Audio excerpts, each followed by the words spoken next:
Hello, hello. I'm Sarah. You know this. Today we're going to talk about how to get some time to do those new things you've been trying to do. This episode comes directly out of a conversation I had with a client not too long ago, and I was telling her about something new I was working on, and she was like, wait, stop. When the hell do you have time to do anything new? How do you even find that time? Like, did you pull it out from under a rock? Did you get it like at the store? Where can I buy some? Because I never seem to have the time to do the new things. And I realized that this is a conversation I have a lot, and also that I have a lot internally. So, on this episode of the podcast, we're going to talk about the new things, what's in the way of getting to them, and how to actually get to them for a change pace. You're not going to do them all at once. That's impatient. We'll talk about that. But at the same time, doing the new things that you want to do for your business, for yourself, for your family, for your growth, for your people, they matter because they are what help you sort of push the edges of your business and yourself wider, right? But if we never get to them, everything stays the same all the time. And that's not awesome. So before we jump in, one of the new things you might have time for that you don't need as much time for as you think that would help you way more than you think possibly is selling for weirdos. Selling for weirdos is a course, but it is not like any other course you've ever taken because I'm not a teacher like you've ever had before.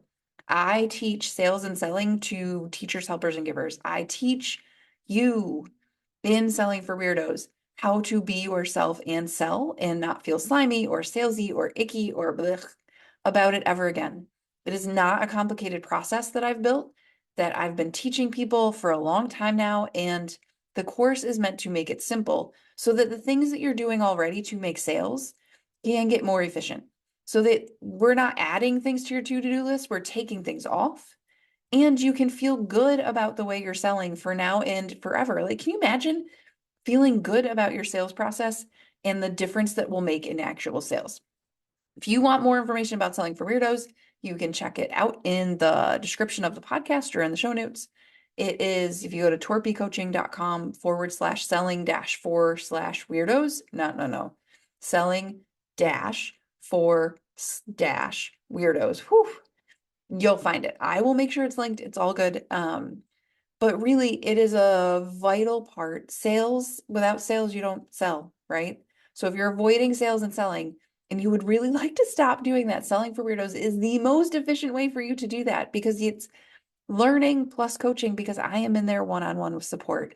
It is like the most cost-effective version of figuring this out forever that you're ever going to come across. So please let's do that. Okay, so let's start with getting to new things. Let's start with why you're not. So let me tell you a couple of things first. I need you to hear this really clearly. So pause, stand still. If you're driving, keep driving, right? But just give yourself a second. First, you're not getting to them because you have lack of discipline. It's not because you're unmotivated. It's not because you're doing it wrong. It's not because you're not good at time management. It's not because you don't care enough. You have all the skills you need to be able to get to this stuff. You are not failing as a person because you are not magically apparating more time into your life. It's not it. There are, though, some things in our way, generally speaking, that happen to all of us, even when we are the best possible time managers, when we are super disciplined, when we are super motivated. That stuff's going to happen. It's going to make things hard to get to, especially new things. First, creating space for new things only happens if we really, really intentionally do it. We in any given day, what we have is 24 hours and we use it all right now. Even if we're using it to watch Netflix, which I do because I have a Project Runway habit. It is what it is. We all have the things that we love. So if we're doing something new that requires new time, we need to carve it out from somewhere because we already use all the time we have. And that's a trick right out of the gate, right? Because we already use it all. It's like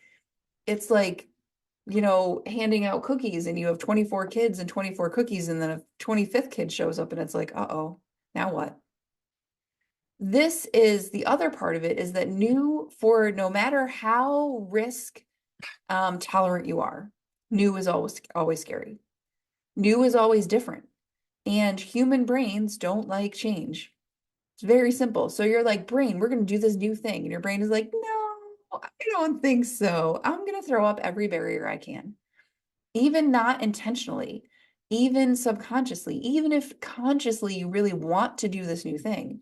Subconsciously, brains are like, nah, we don't do change. We don't do scary. We don't do new. So we're gonna watch more Netflix, Project Runway for the win. I get it.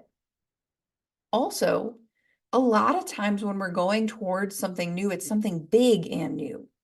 And big adds to our scare factor because it's like, oh my gosh, the only way I'm going to do this well is if I clear my calendar for a week and a half. And that's never going to happen. So we don't get to it.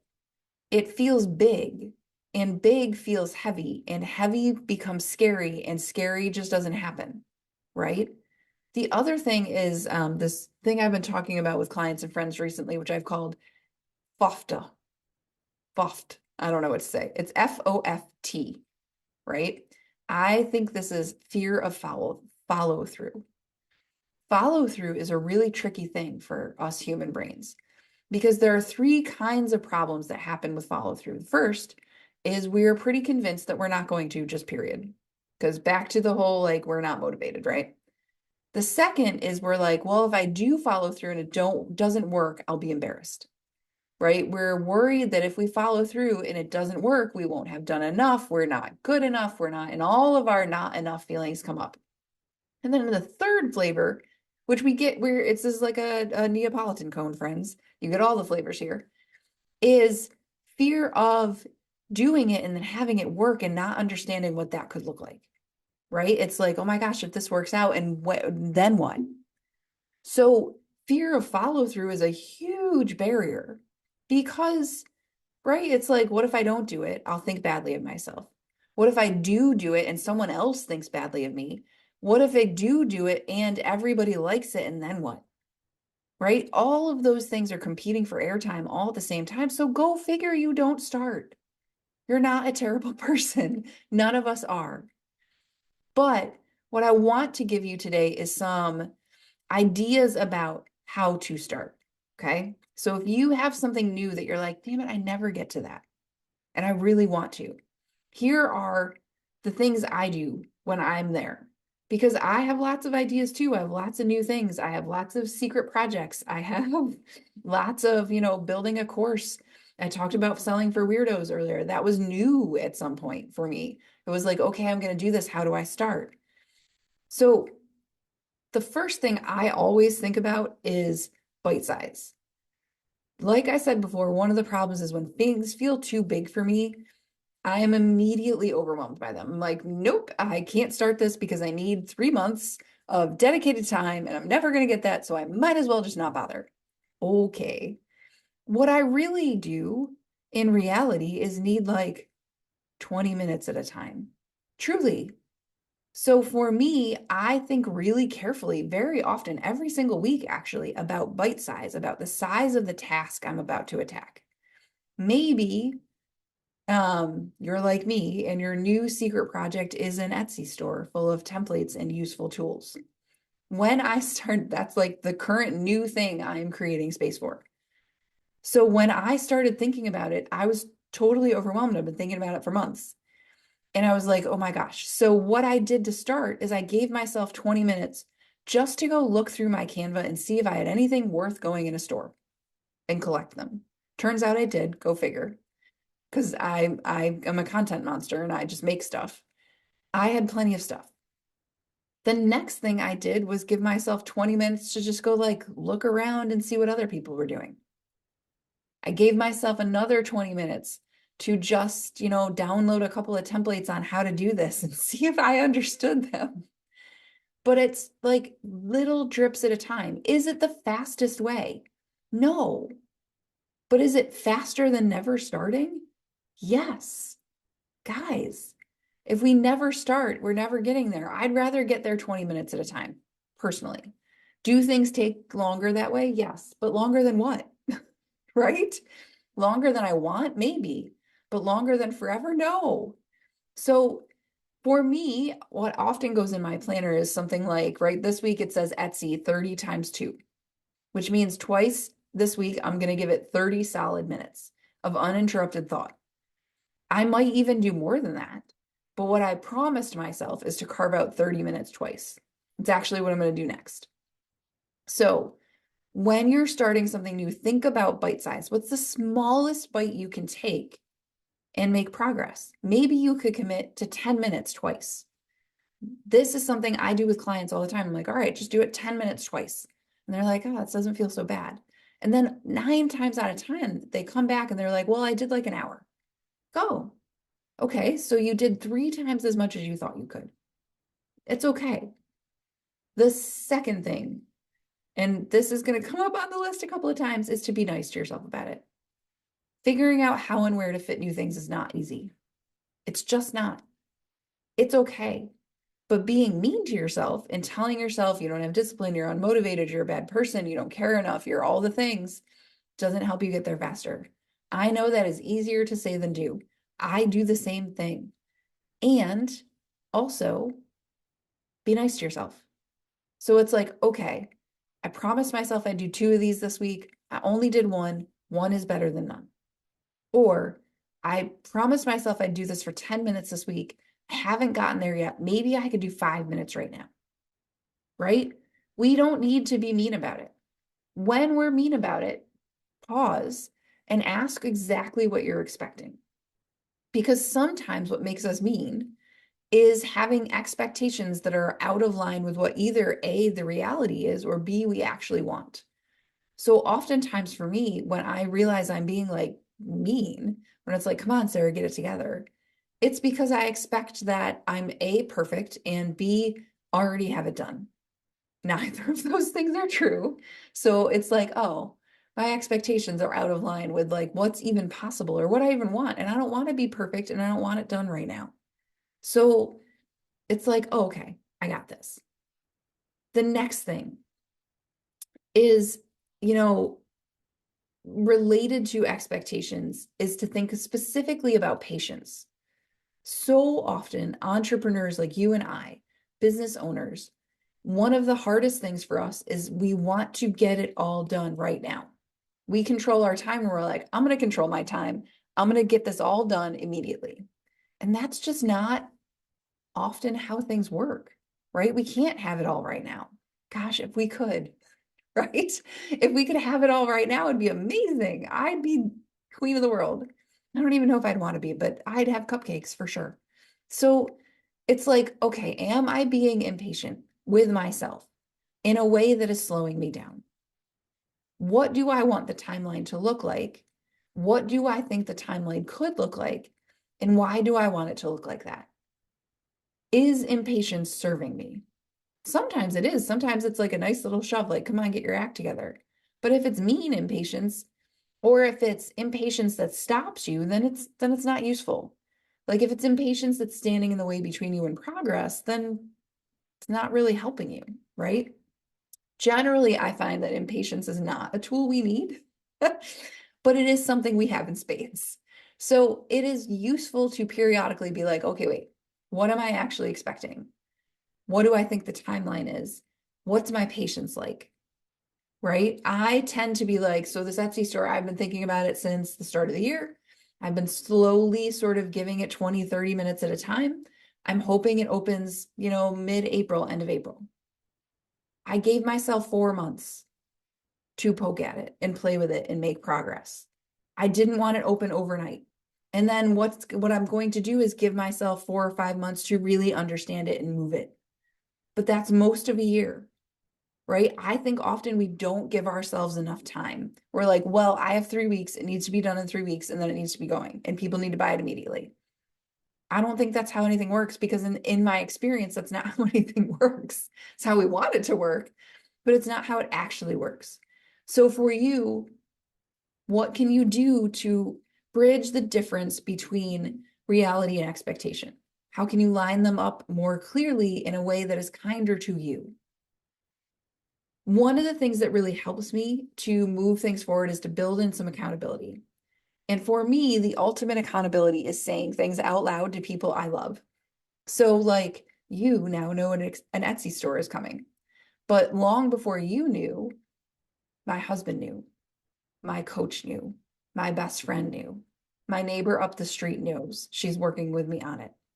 My clients secretly, it's sort of leaked out here and there to clients. But the thing is now I've talked about it, and now I feel like if I talked about it, it's real. So there is some built-in accountability there when you start to talk about it because it becomes a real thing. And it does bring us right back to fear of follow through, right? Now that you're talking about it, you're even more scared that you won't do it. And you may not. And that's okay. But now that I'm talking to people about it, people are like, oh, yeah, no, that would be super helpful. I would really like that template. Or I need this thing. Or could you make, when you have your store set, could you make me one of these? Getting lots of ideas from people.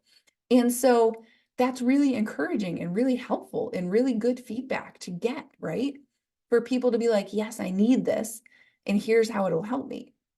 So that's a huge win for me, talking to people about it. And I actually currently, my best friend from high school and I have a little deal going. She's working on a new thing and I'm working on a new thing. And when she works on hers, she says like, I did my thing today. Did you do yours?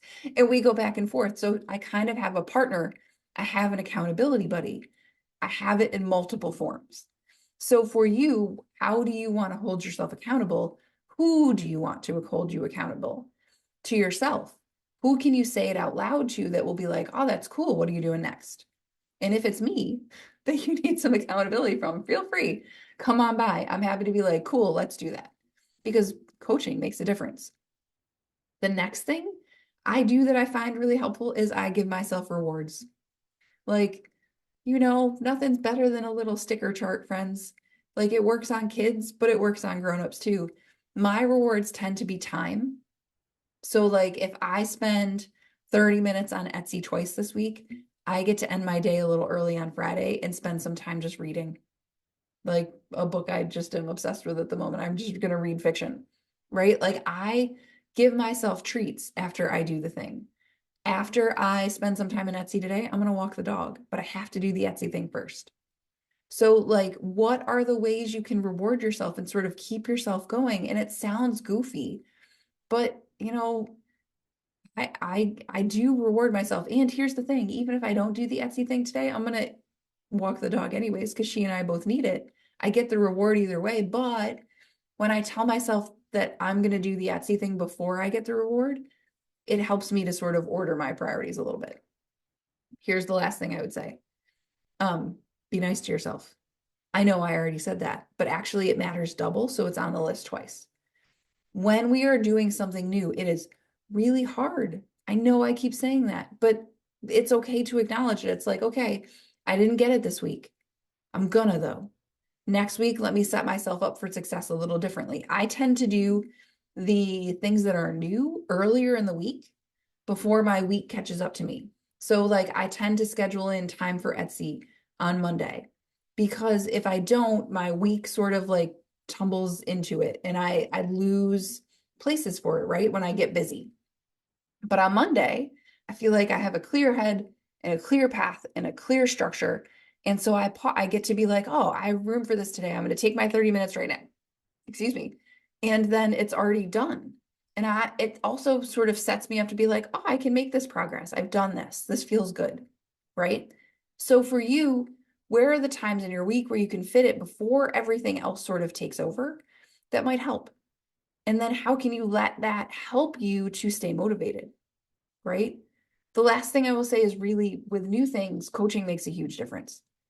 So if you want to come into coaching, if you're interested in even project-based coaching, like I have clients sometimes that are like, listen, I'm going to coach with you until this thing gets done, right? We do that. I do that with people sometimes, courses, that kind of stuff. So if you're looking for accountability and support, I am here. That's what I do. And I'll help you make it more efficient and effective as you go. And you'll be nicer to yourself about it because I'm going to make you, because this is how we do. So, friends, you can do this new thing.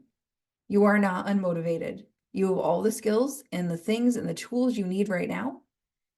For you, it is about intentionally carving out little bits of time. Keep the bite size small, keep the kindness high, Give yourself some accountability and some treats. And if you need help, that's what coaching's for. Come for coaching. I'll see you all the places. I'll see you again in 2 weeks. Have a great week.